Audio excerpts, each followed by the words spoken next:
Stephen Destiny Bonnell, who coincidentally, by the way, will be speaking with me in person at the Better Discourse 4 event, April 23rd, Saturday of this year, Dallas-Fort Worth area. Get your tickets, link in the description down below, has been banned off of Twitch. Twitch, the platform where he basically introduced politics, debates, and gaming to, has rejected him because apparently he crossed the line in a recent debate. And for those of you who are thinking, well, Jank's nephew just told me that he basically invented this format.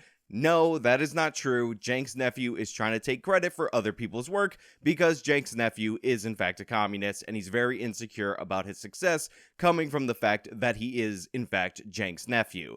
But before we get into this sad, maybe even depressing news, let's talk about ways that you guys can cope with your sad, maybe depressing lives and travel. Studies show that service animals can help alleviate some of the symptoms of anxiety and depression. A 2021 study in particular actually showed that the physical symptoms of stress and anxiety, heart rate, blood pressure, and hormones associated with stress actually reduce in the animal's presence. But getting a service animal up until this point has been very difficult. This is one of the reasons why we've made it incredibly easy for you guys. All you have to do is go to approvemypet.com and you can get yourself a service animal. And one of the great things about designating your animal as a service animal is that you're not legally obligated to pay those extra pet deposits. When you fly, if you do the psychiatrical one, you don't have to pay $200 to bring your animal with you on the plane consistently. And overall, it's just a better experience not only for your mental health, but for your pocketbook. Go to approvemypet.com,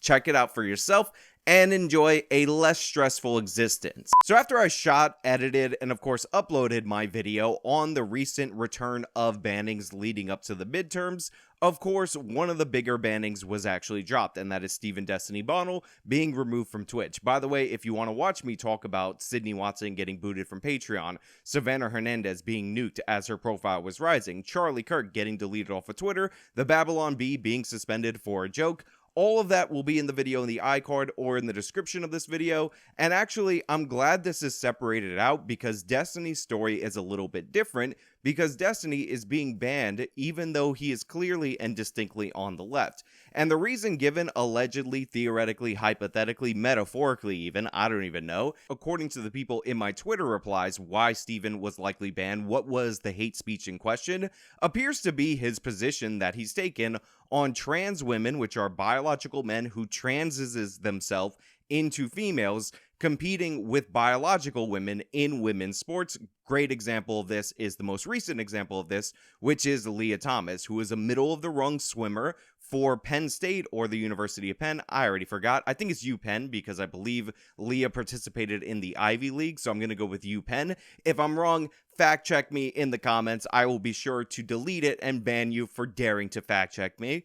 Basically dominating as a female swimmer after the transit. Now, I've actually talked about Leah Thomas very recently, and I talked about how Leah Thomas is so stunning and brave, and anybody who says that Leah Thomas has an unfair biological advantage, because when Leah Thomas was swimming with the men's team, Leah Thomas was finishing 550th in certain races, and now Leah Thomas is setting records, #1 ranked swimmer, all of a sudden finishing 38 seconds ahead of their next closest competitor. Those people, you shouldn't be concerned with that at all and everything like that. But Stephen has taken the other position. Stephen has taken the position that something called puberty, I'm going to put it up on screen if you guys don't understand the word that I'm saying or the definition, I've never heard of it, for men is somehow different than puberty for women. Therefore, there's unfair biological advantages, and this is why people are so outraged. And all joking aside, all sarcasm aside, Destiny's position on this issue, the position that apparently got him banned from Twitch,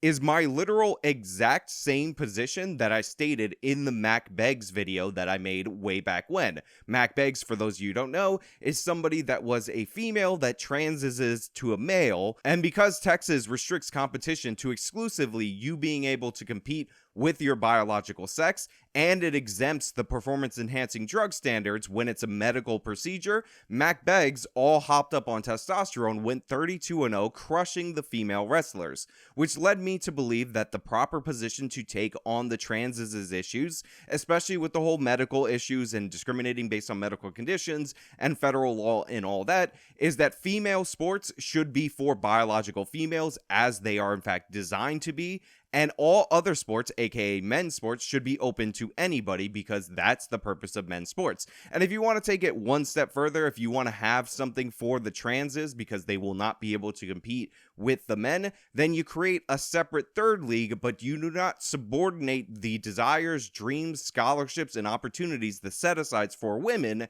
in order to please the transes community. It's absolutely absurd in every way, and it creates a bunch of crazy incentives for people to go through this process in order to get all the adulation and success and scholarships when they compete as women. Women's sports were created to protect women. Now, if Steven got banned from Twitch over this appearance, if this was the position that got him taken off the platform, then that should be troublesome to everybody out there in the general public, because the way that Steven presents himself during the course of this debate, the way he's always presented himself when it comes to issues related to the transes, is somebody that is incredibly pro-trans. And if you watch him throughout the course of this debate, while he is acknowledging the biological reality of the difference of going through a male puberty and all the advantages in athletics that men have over women, he's also making the pragmatic points that if you want transes to be accepted, you can't have them come at the expense of biological women. He's talking about how in the long run, this is going to drive more hatred,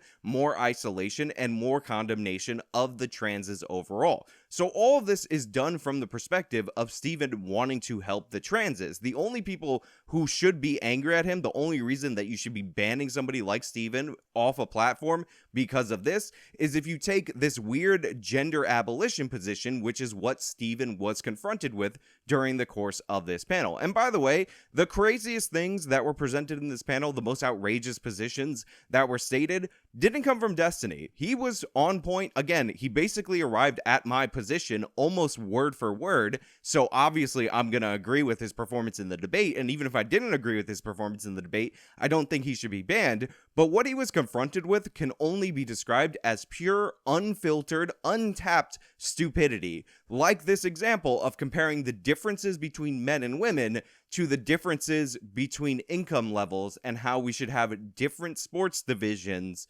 based on the income of the parents.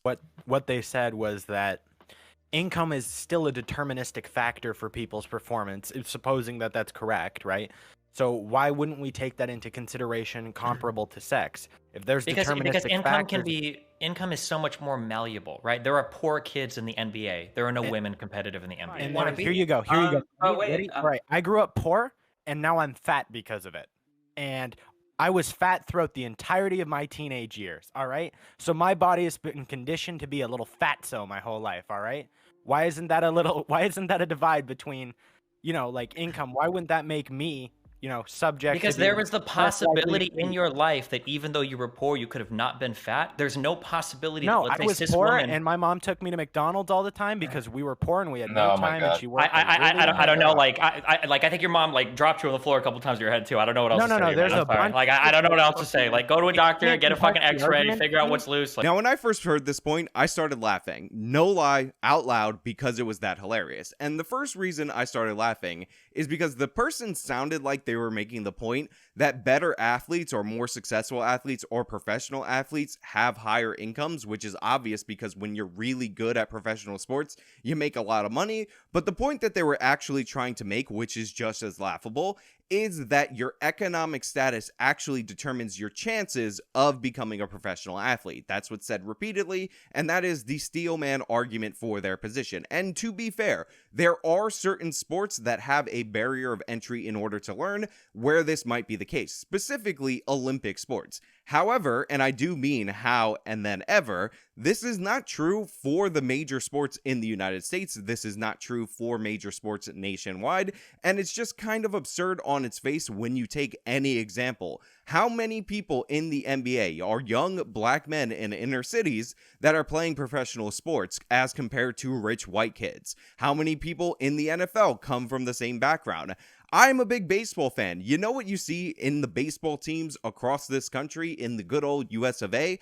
They're loaded with Dominicans, people straight from the Dominican Republic who have stories about learning baseball with sticks, rocks, and milk cartons for gloves. If you've ever seen any of the specials on your favorite Dominican baseball player, they actually typically always return to their hometown, their childhood home, and it's absolutely horrifying. These people are in the strictest form of poverty, and they're absolutely dominating a sport because, again, poverty doesn't prevent you from being a professional athlete. Talent and hard work are what gets you there. That's one of the great things about professional sports, is that they kind of remove everything else, all other factors. For the most part, obviously, there's certain things that are not removed. We get it. We understand it. Calm down. And they allow you to shine solely based on your merit. Obviously, a lot of these people need to find coaches, or they can find coaches, or they need to be scouted. There's a whole thing about being discovered as a talent and getting the right training, specifically if you're in the Olympics. For those very specific niche sports where having a good coach is going to put you over the top. But again, you can make it in professional sports when you're poor. In fact, most of the stories for most of the sports that we think of, because we all hate the Olympics over here on the Actual Justice Warrior, because we're Americans and we like American sports, are rags to riches kind of stories. So are you saying that we should or shouldn't separate these classes based off income? Or yes or no? No, I'm saying that it doesn't matter to me. I'm saying that the case logically can be made for you to separate people based on sex, just like income. But it can't be. Yeah, because, so like I said, just to be clear, for the 50 millionth time, there are no women that are competitive with men in men's sports. There are poor people that could be competitive with wealthy people in sports. No, I asked you this question. You said, no, it's not what you're saying. If you're saying that the income segregation is the same as the sex segregation, then we should be able to create leagues based off the income. And so then you would have a male who was raised in the house that made $100,000 competing against a woman who was raised in the house and made $100,000.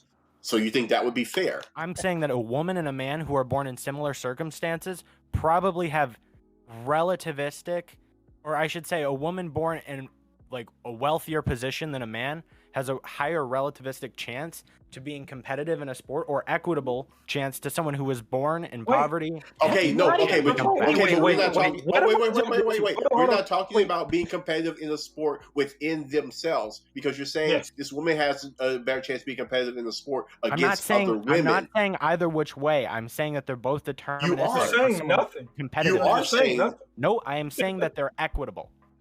What does that mean? To assert that income disparities are somehow equivalent or even remotely similar or even in the same universe as the disparities between men and women when it comes to professional sports is absurd on its face in every possible way. Exactly what I would expect from a far leftist who sees everything in the world in terms of disparities in terms of income. That being said, let me just give you an example that kind of refutes, disputes, debunks, and destroys this point. I just told you about how Major League Baseball is loaded with poor people from the Dominican Republic. We're talking real poverty, not American poverty. The NFL is loaded with poor people from the inner cities of the United States, and so is the NBA. However, how many women are in any of these sports? Did you know that none of these leagues have rules that expressly forbid women from playing in these sports? That's right. If you're a woman and you could throw 97 and you got a slider like Jacob deGrom, please call the New York Mets and join our team.